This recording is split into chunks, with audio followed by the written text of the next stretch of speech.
বাজার থেকে কিছু গাছ আনা হয়েছিল, কিছু ফুল গাছ কিছু ফল গাছ, কিন্তু দেখি কি অবস্থা।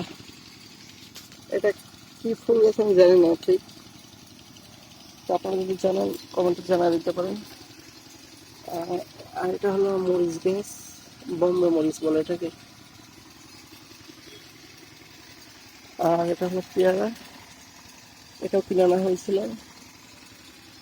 শেষ পর্যন্ত হইলে তখন বোঝা যাবে আসলে কতটা ভালো হয়েছে। এটা হলো মালটা গাছ, মালটা গাছের পাতা ছাড়ছে অলরেডি, তো দেখা যাক হয় একটা ফুল গাছ।